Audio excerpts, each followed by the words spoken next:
This 1904 wedding portrait looks elegant, until you see what the groom is hiding. The afternoon sun filtered through the windows of Patterson's antique shop in downtown Philadelphia, illuminating dust motes that danced above tables crowded with forgotten treasures. Margaret Sullivan moved carefully between displays of tarnished silver, faded quilts, and stacks of old photographs. At 58, she'd spent 3 decades restoring historical photographs, bringing clarity to faded memories and preserving fragments of lives long past. She paused at a wooden crate marked Estate Sale Mixed Items. Inside lay bundles of letters, postcards, and several framed photographs wrapped in yellowed newspaper. Margaret unwrapped them one by one until her hands touched a larger frame. Approximately 11 by 14 inches, its glass cracked at one corner. She carefully removed the frame and held the photograph toward the window light. Her breath caught. The image showed an elegant black couple in wedding attire, standing in what appeared to be a professional photography studio. The bride wore an exquisite white silk dress with intricate pearl beading along the bodice and sleeves, her hair styled in the elaborate fashion of the early 1900s. A delicate veil cascaded from a floral crown, and she held a bouquet of roses. The groom stood beside her in an immaculate black tailcoat, striped trousers, and white bow tie, his posture dignified and proud.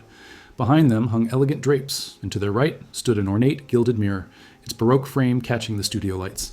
The couple's hands were clasped together at the front, their faces turned toward the camera with expressions of quiet joy and determination. Margaret studied the photograph with her trained eye. The quality was exceptional for 1904.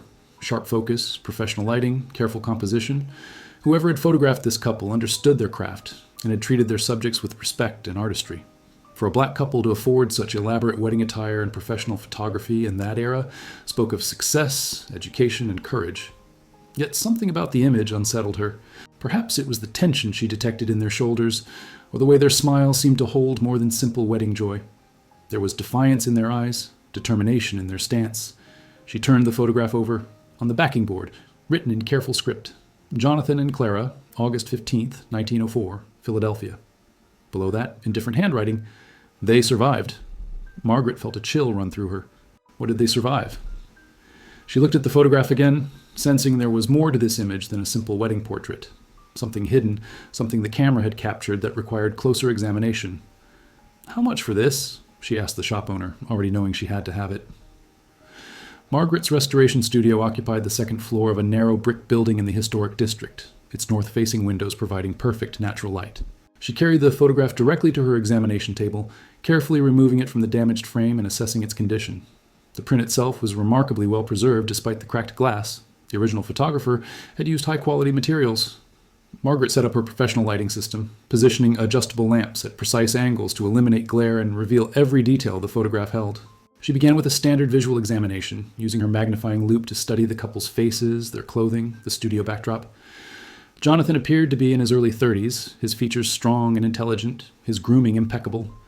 Clara looked slightly younger, perhaps late 20s, her beauty enhanced by confidence and dignity. Their wedding clothes were expensive, tailored, suggesting they belonged to Philadelphia's black professional class. Margaret moved her examination to the background elements, the draped fabric, the studio furniture, the lighting equipment barely visible at the frame's edge. Then her loupe passed over the ornate mirror positioned behind and to the right of the couple. She stopped, moved back, adjusted her lighting. In the mirror's reflection, she could see what the straight-on camera angle had hidden. Jonathan's right arm, positioned behind his back, his hand gripping something dark and metallic. Margaret increased the magnification, her heart beginning to race. It was a revolver, clearly visible in the mirror's reflection, held firmly in Jonathan's right hand, concealed from the front view but captured perfectly in the angled glass. Margaret sat back, her mind racing. Why would a groom hold a gun during his wedding photograph? She looked closer at the mirror's reflection, examining other details she'd initially missed. There, in the background of the reflection, barely visible through what appeared to be a studio window, shadows, human shapes, multiple figures standing outside.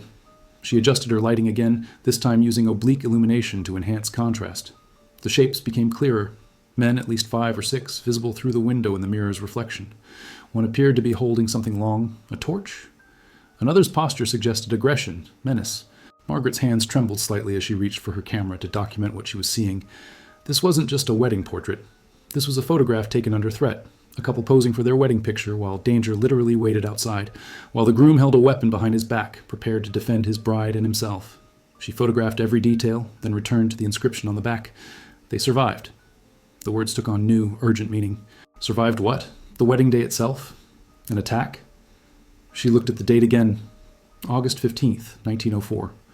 Margaret crossed to her reference library and pulled down a volume on Philadelphia history. She needed to know what had happened in this city on that specific date. What could have made a wedding so dangerous that a groom felt compelled to arm himself even while posing for a portrait? The Philadelphia Public Library's history section smelled of old paper and preservative chemicals. Margaret sat at a scarred wooden table surrounded by bound newspaper volumes from 1904, her notebook filling with increasingly disturbing information. August 1904 had been a violent month in Philadelphia. The city's black community, which had grown substantially since the Civil War, faced increasing hostility from white residents who resented their economic success and political activism. The newspapers, even accounting for the racist language common to the era, documented a pattern of intimidation, property destruction, and physical attacks. Margaret found references to several incidents in mid-August. A black-owned pharmacy vandalized, a church meeting disrupted by a mob, a lawyer's office burned.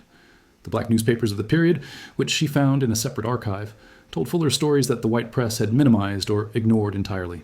Then she found it. A small article in the Philadelphia Tribune, a black newspaper dated August 18, 1904. The wedding of Mr. Jonathan Williams, Esquires, and Miss Clara Thompson on August 15th proceeded despite threats from local agitators. The ceremony, held at Bethel AME Church, was attended by over 100 members of our community who stood guard throughout. The couple's courage in refusing to postpone their union in the face of intimidation has inspired many. Both Mr. Williams and Miss Thompson are well-known advocates for our people's rights and advancement. Margaret's heart raced. She'd found them. Jonathan Williams and Clara Thompson. Now she had names to trace. She spent the next 2 hours searching for more information about the couple. Jonathan Williams appeared frequently in legal notices. He'd been an attorney who took cases challenging segregation in public accommodations, employment discrimination, and voting rights restrictions. He'd graduated from Howard University Law School in 1898, one of the few black lawyers practicing in Philadelphia. Clara Thompson had been a teacher at the Institute for Colored Youth, one of the oldest schools for black students in the country. Several articles mentioned her work organizing literacy programs and advocating for equal funding for black schools. They were activists, fighters for justice, exactly the kind of people who would have attracted a violent opposition from white supremacists. Their wedding wasn't just a personal celebration, it was a political statement, a refusal to be intimidated into hiding or postponing their lives. Margaret found one more crucial piece of information in a society column from September 1904. Mr. and Mrs. Jonathan Williams have departed Philadelphia for an extended journey. Friends wish them safety and success in their endeavors. The phrasing was careful, almost coded. They'd left the city. Whether temporarily or permanently, the record didn't say. But the photograph's inscription said they survived. Margaret needed to know what happened during that wedding, why Jonathan had held a gun behind his back, and what became of this remarkable couple afterward. She gathered her notes and headed back to her studio, determined to find the rest of their story. Back in her studio, Margaret examined the photograph again with fresh understanding. Knowing who Jonathan and Clara were, knowing the danger they'd faced, every detail now carried weight. She studied the mirror's reflection more carefully, trying to identify the threatening figures visible through the window. Then she noticed something she'd missed before. In the lower right corner of the photograph, barely visible against the dark background, was a small embossed mark. She positioned her strongest magnifying glass over it and adjusted her lighting. Samuel Chen Photography Studio, 412 South Street, Philadelphia. Margaret's eyebrows rose.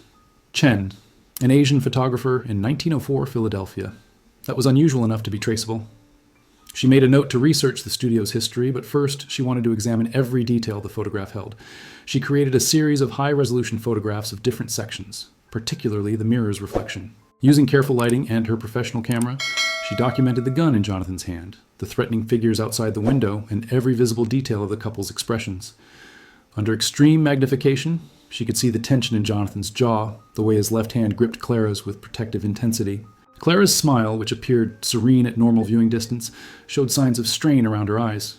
She knew what waited outside, knew her husband held a weapon behind his back, yet she stood tall and dignified for this portrait. Margaret's phone rang, interrupting her examination. It was her colleague, Robert Hayes, a historian who specialized in Philadelphia's black community history. "Robert, I need your help," Margaret said after brief greetings. "I've found a photograph from 1904. A black couple, Jonathan Williams and Clara Thompson, their wedding day. Have you heard those names?" There was a sharp intake of breath. "Jonathan Williams? The lawyer? Margaret, where did you find this photograph?" "An antique shop. You know them?" "Know of them," Robert said, excitement clear in his voice. "Jonathan Williams is something of a legend in Philadelphia black history, but documentation about him is scarce. He and his wife disappeared from the city in late 1904. Some historians think they were killed. Others believe they relocated to avoid violence. Where they went, what happened to them, it's been a mystery for decades. Margaret felt her pulse quicken. Robert, this photograph was taken on their wedding day, August 15th, 1904. And there's something you need to see. Can you come to my studio? I'm 20 minutes away. While waiting, Margaret researched Samuel Chen. She found references to his photography studio in city directories from 1902 through 1906, located in a mixed neighborhood where Black, Asian, and immigrant communities overlapped. One article from 1903 mentioned Chen's studio as providing dignified portraiture to all citizens regardless of race. That single phrase told Margaret volumes.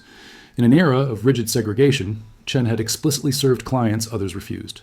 His studio would have been one of the few places where a black couple like Jonathan and Clara could get professional wedding photographs taken with respect and artistry. Robert arrived exactly 20 minutes later, slightly breathless from climbing the stairs. Margaret had the photograph laid out under her best lighting, with her documentation photographs arranged beside it. "Look at the mirror," she said simply. Robert bent over the image, his eyes widening as he saw the reflection. The gun, the threatening figures. He straightened slowly, his face pale. My God, they took their wedding portrait while under actual threat. That's not just courage, Margaret. That's defiance. Robert spent an hour examining every detail of the photograph, taking notes and occasionally shaking his head in amazement. When he finally sat back, his expression was thoughtful. "Samuel Chen," he said. "I need to find out more about him. A photographer who would document this, who would position a mirror to capture what was really happening, that's someone who understood he was creating historical evidence, not just a wedding portrait." "Do you think Chen positioned that mirror deliberately?" Margaret asked. "Look at the composition," Robert pointed. "Everything else in this photograph is perfectly balanced, professionally arranged. That mirror's placement seems almost awkward from a purely aesthetic standpoint, until you realize it captures exactly what needs to be seen. Chen knew what he was doing." They decided to split their research. Robert would investigate the Chen photography studio and its proprietor, while Margaret would try to trace what happened to Jonathan and Clara after they left Philadelphia. Before Robert left, he mentioned one more thing. "There's a woman you should talk to, Dr. Patricia Freeman at Temple University. She's writing a book about black resistance during the Progressive Era. If anyone knows more about Jonathan Williams and his activism, it's her." Margaret called Dr. Freeman that evening. The historian's voice was warm but cautious when Margaret explained her discovery. "I've searched for years for photographs of Jonathan Williams," Dr. Freeman said. "All I've found are newspaper illustrations, which are often inaccurate or deliberately unflattering." "You're telling me you have an actual photograph from his wedding day?" "Not just a photograph," Margaret said. "Evidence? Can I show you?" They arranged to meet the next morning at Margaret's studio. Margaret spent the evening creating detailed prints of the photograph and her enhanced images of the mirror's reflection. She wanted Dr. Freeman to see everything clearly. Sleep came fitfully. Margaret kept thinking about Jonathan and Clara, standing in that studio knowing danger waited outside, choosing to create this record of their love and commitment anyway. What kind of strength did that require? What happened after the photographer's flash faded and they had to leave the studio's safety? Dr. Freeman arrived promptly at 9. A tall woman in her 60s, with intelligent eyes and an air of focused intensity. She set her briefcase down and approached the photograph Margaret had laid out. For a long moment, she simply stared. Then she pulled out a magnifying glass from her briefcase and bent over the image, examining every detail. When she finally looked up, her eyes were wet. "Do you understand what you've found?" she asked quietly. "This isn't just a photograph. This is proof. Proof that they existed. Proof of their dignity. Proof of their resistance. Jonathan Williams has been dismissed by some historians as possibly mythological, his achievements exaggerated by oral tradition. But here he is, real and documented, standing with his bride on the day they defied a mob." "Tell me about him," Margaret said. "Tell me who they were." Dr. Freeman pulled out her notes and began to share what years of research had uncovered. Dr. Freeman's research painted a portrait of two remarkable people. Jonathan Williams had been born in 1872 in Virginia, the son of formerly enslaved parents who'd built a small but successful grocery business during Reconstruction. He'd excelled in school, won a scholarship to Howard University, and graduated from their law school at the top of his class in 1898. He'd moved to Philadelphia specifically because its black community was large, organized, and politically active. The city had a substantial black middle class, doctors, lawyers, teachers, business owners, who fought against increasing segregation and discrimination. Jonathan had joined their ranks, taking cases that challenged Jim Crow practices creeping into northern cities. He won several important cases, Dr. Freeman explained, showing Margaret photocopied court documents. In 1902, he successfully sued a restaurant that refused to serve black customers. In 1903, He represented a black teacher fired for teaching about Reconstruction accurately. These victories made him both celebrated in the black community and hated by white supremacists. Clara Thompson's background was equally impressive. Born in 1876 in Philadelphia to a family of free black professionals, she'd attended the Institute for Colored Youth and stayed on as a teacher after graduation. She'd organized literacy programs for adult students, fought for equal resources for black schools, and written articles for black newspapers about education and women's rights. They met at a meeting of the Philadelphia NAACP precursor organization in 1903, Dr. Freeman continued. By all accounts, they were a dynamic couple, both brilliant, both committed to justice, both unafraid to challenge the status quo. Their engagement was announced in early 1904, and that's when the threats began. What kind of threats? Margaret asked. Letters, mostly. Warnings that uppity black people who didn't know their place would face consequences. Anonymous messages saying their wedding would be disrupted. Jonathan's office received threatening visits. Clara's school was vandalized twice. But they refused to postpone or cancel their wedding. In fact, they made it more public, more visible. They invited the entire black community to witness their union. Dr. Freeman pulled out a newspaper clipping. This is from the Philadelphia Tribune, August 14, 1904, the day before the wedding. It's an editorial praising Jonathan and Clara's courage and calling on the community to support them. It mentions that security precautions were being taken, that the church would be guarded, that people should come armed if necessary. Margaret felt a chill. The community expected violence? They were prepared for it, Dr. Freeman corrected. There's a difference. This wasn't fear, it was readiness. The black community in Philadelphia in 1904 understood that respectability and education didn't protect them from white violence. So they organized, they prepared, and they defended themselves when necessary. She pointed to the photograph. That gun Jonathan's holding? That wasn't paranoia, that was survival. And Clara standing there with him, knowing he had that weapon, knowing what might happen. That was courage of the highest order. The inscription says they survived, Margaret said. What happened after the wedding? Dr. Freeman's expression grew troubled. That's where the record gets murky. They left Philadelphia shortly after the wedding, and there are conflicting accounts of where they went and why. Dr. Freeman spread several documents across Margaret's work table, city directories, census records, newspaper clippings, creating a timeline of what happened after the wedding. They left Philadelphia in September 1904, she explained. The last reference I found is a farewell notice in the Tribune, thanking the community for their support and saying they were pursuing opportunities elsewhere. That kind of vague language usually meant they were leaving for safety reasons. Where did they go? Margaret asked. That's the mystery. Some oral histories claim they went to Chicago, others say New York or even Canada. I found a possible reference to a Jonathan Williams practicing law in Chicago in 1906, but I couldn't confirm it was the same man. There were several Jonathan Williamses. It was a common name. Margaret studied the timeline, thinking about the photograph and its inscription. They survived. And someone had known what happened to them, known they'd made it through whatever danger they faced. What about Samuel Chen? Margaret asked. Have you heard anything from Robert about the photographer? As if summoned by the question, her phone rang. It was Robert, his voice excited. Margaret, I found Chen's daughter. She's 93 years old, living in a nursing home in Chinatown. Her name is Lily Chen, and she remembers her father's photography studio. She's willing to talk to us. Margaret felt her pulse quicken. When? This afternoon, if you're available. She's sharp as a tack, her nurse said, but her memories from childhood are clearer than recent events. We should visit soon. Margaret looked at Dr. Freeman, who was already gathering her things. We're coming, Margaret said. The Chinatown nursing home occupied a converted row house on a narrow street filled with restaurants and shops. The nurse who met them explained that Lily Chen was indeed remarkably lucid for her age, though she tired easily. They found her in a sunny common room, a tiny woman with white hair and bright, intelligent eyes. When Margaret explained why they'd come and showed her the photograph, Lily's face lit up with recognition. I remember this, she said, her voice surprisingly strong. I was just 8 years old, but I remember. Father let me watch from behind the curtain while he worked. This was the wedding photograph that changed everything. Margaret exchanged glances with Robert and Dr. Freeman. I changed everything how? Lily touched the photograph gently. The couple came to our studio very early that morning. Father usually didn't work on Sundays, but they'd paid extra because they needed the photographs quickly.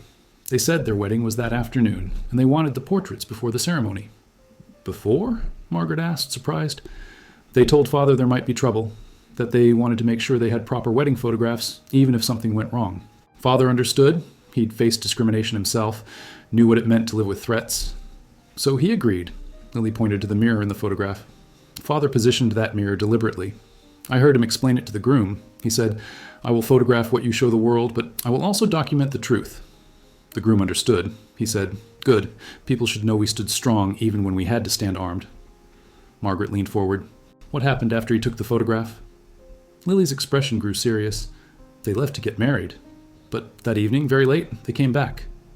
Lily Chen's hands trembled slightly as she continued her story, her voice dropping as if the events of that night 54 years ago still required discretion. "It was past midnight when someone knocked on our door. Father was still awake, developing the wedding photographs. He'd promised to have them ready quickly. When he opened the door, the couple stood there, the bride still in her wedding dress, the groom still in his formal clothes, but both looking exhausted and frightened. Behind them were maybe a dozen other people, some carrying bags and bundles. Father let them all in immediately and locked the door. I watched from the stairs. I should have been asleep, but I'd heard the commotion. Mother brought them water and food while Father finished developing the photographs." "What happened?" Dr. Freeman asked gently. "The wedding had gone forward at the church, with guards posted all around.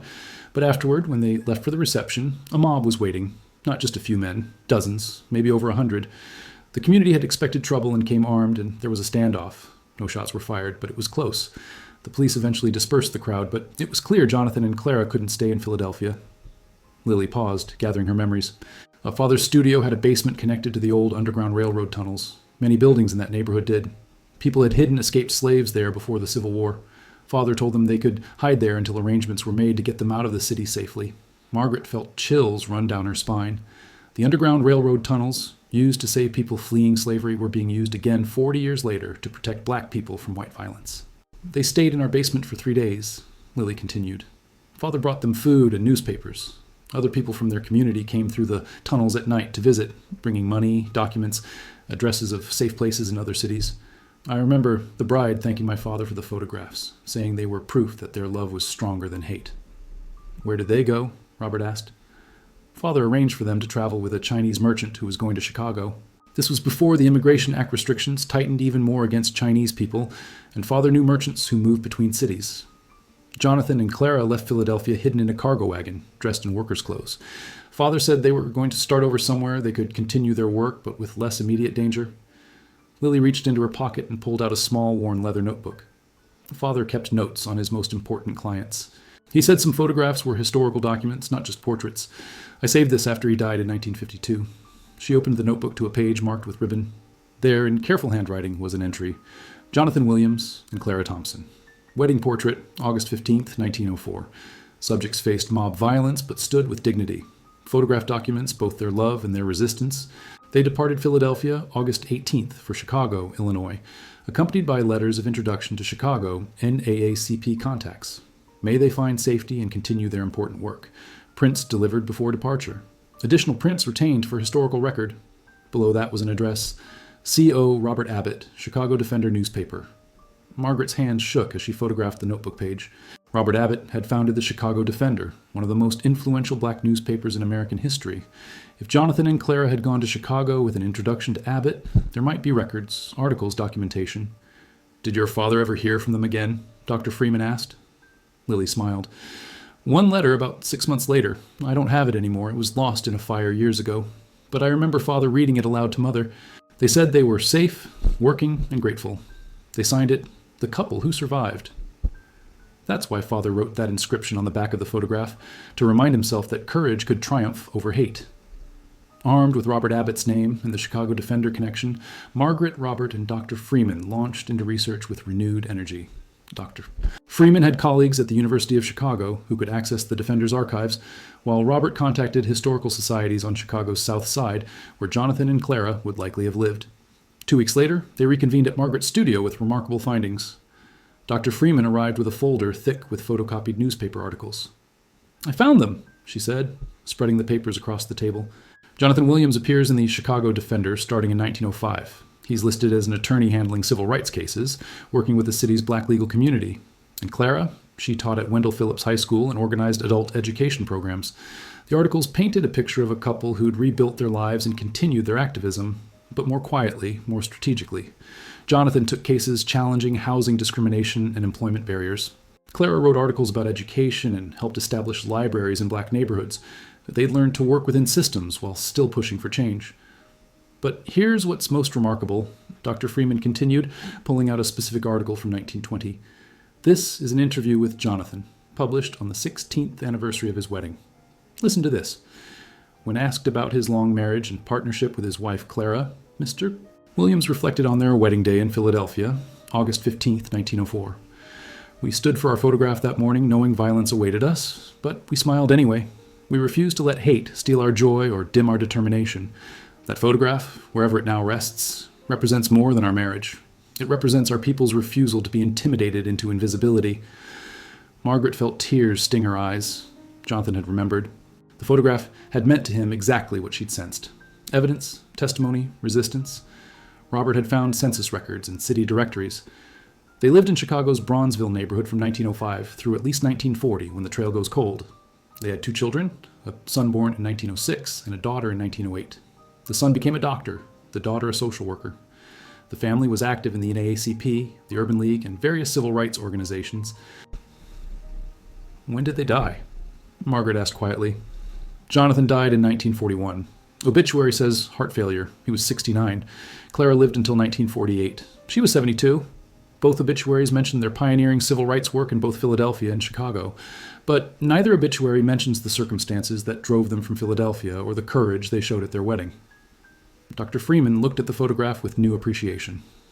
This is the only visual record of that courage. Samuel Chen captured something profound, not just a wedding portrait, but a moment of defiance, a refusal to be erased or intimidated. And now, 54 years later, we can finally tell that story properly. Margaret carefully packaged prints of the photograph, along with all the documentation they'd gathered. What about their children or grandchildren? Shouldn't they have this information? Have copies of the photograph? Robert nodded. I've been trying to trace them. The son, Thomas, died in Korea in 1951. I found military records. But the daughter, Ruth, may still be alive. She'd be about 50 now. The last record I found was a 1955 Chicago City directory listing her as a social worker. We need to find her, Margaret said firmly. She deserves to see this, to know the full story of her parents' wedding day and their courage. It took another month of searching, but they finally located Ruth Williams Thompson, living in a modest apartment on Chicago's South Side. When Robert called to explain what they'd found, there was a long silence before Ruth spoke, her voice trembling. My parents rarely spoke about their wedding day. I knew they'd married in Philadelphia, knew they'd left because of threats, but they never shared details. They said they wanted us to focus on the future, not the past. But my mother kept one photograph from their wedding. It hung in their bedroom for as long as I can remember. Is that the photograph you found? I believe so, Margaret said, having been patched into the call. Would you be willing to meet with us? We've discovered the full story behind that photograph, and we think you should know it. 2 weeks later, Ruth flew to Philadelphia. She was a woman in her early 50s with her mother's dignified bearing and her father's intense gaze. When Margaret showed her the photograph in her studio, Ruth broke down crying. That's them, she said through tears. That's exactly how my mother kept the photograph displayed. I never knew about the mirror, about what it showed. I never knew my father was holding a gun. I just thought it was a beautiful wedding portrait. Margaret, Robert, and Dr. Freeman spent hours sharing everything they'd discovered. Samuel Chen's deliberate composition, the mob waiting outside, the community's armed protection, the escape through underground railroad tunnels, the new life in Chicago. Ruth listened to it all, occasionally touching the photograph as if connecting with her parents across the decades. They protected us from this knowledge, Ruth said finally. They wanted my brother and me to grow up without fear, without the weight of this violence. But now I understand so much more. Why they taught us to stand up for what's right. Why they insisted we get good educations. Why they were so involved in civil rights work. They were living out the defiance they showed in this photograph, refusing to let hate win. She looked at Margaret with gratitude. What will you do with this photograph and this research? With your permission, we'd like to exhibit it, Dr. Freeman said. The story needs to be told. Too many people believe that black resistance to racism is a recent phenomenon, that earlier generations simply accepted segregation and violence. This photograph proves otherwise. Your parents stood armed and dignified on their wedding day, refusing to be intimidated. That's a powerful historical lesson. Ruth agreed, with one condition, that the exhibition include not just the wedding photograph, but also images and stories from Jonathan and Clara's later life in Chicago, showing how their resistance continued and evolved. She provided family photographs, her father's legal papers, her mother's teaching materials, letters and documents that painted a complete picture. The exhibition opened 6 months later at the African American Museum in Philadelphia, titled Standing Armed, Black Resistance and Dignity in the Progressive Era. Margaret's photograph of Jonathan and Clara's wedding day served as the centerpiece, with Samuel Chen's deliberate composition explained in detail. how the mirror captured both the public face the couple presented and the private reality they navigated. The response was overwhelming. Thousands of visitors came, many bringing their own family stories of resistance, survival, and dignity in the face of violence. Educators used the photograph in classrooms. Historians incorporated it into their research. The image appeared in documentaries and textbooks, always with full context about what the mirror revealed and what the couple had survived. Ruth attended the opening, standing before her parents' photograph and telling visitors they wanted to be remembered for their love and their strength, not for the violence they faced. This photograph shows both, the threats they endured and the dignity they refused to surrender. That's their legacy. Margaret stood nearby, watching people examine the photograph with new understanding. Samuel Chen had been right to position that mirror, to document not just the couple's public dignity, but also the private reality they navigated. The gun Jonathan held, the threatening figures visible through the window, these details didn't diminish their love, but emphasized their courage. As the exhibition continued its run, Margaret received letters from descendants of other families who'd faced similar violence, who'd survived and resisted and built lives despite constant threats. The photograph had become more than one couple's story. It was proof that resistance had always existed, that dignity had always been defended, that love had always required courage. On the final day of the exhibition, Margaret returned to look at the photograph one last time before it was packed for its tour to other museums. She studied Jonathan's face, Clara's determined smile, the hidden gun, the threatening shadows, all captured in Samuel Chen's carefully composed frame. "You survived," she whispered, echoing the inscription on the back. "And now everyone knows how and why and at what cost. Your courage is visible now, your resistance documented forever." The photograph had waited 54 years to tell its full story. But now that story would endure, teaching future generations that dignity and defiance had always walked hand in hand, that love had always required courage, and that sometimes the most revolutionary act was simply refusing to let fear steal your joy or dim your determination. Jonathan and Clara had known that in 1904. And now, thanks to a damaged photograph in an antique shop and a restoration expert who looked closely enough to see what the mirror revealed, the world knew it too.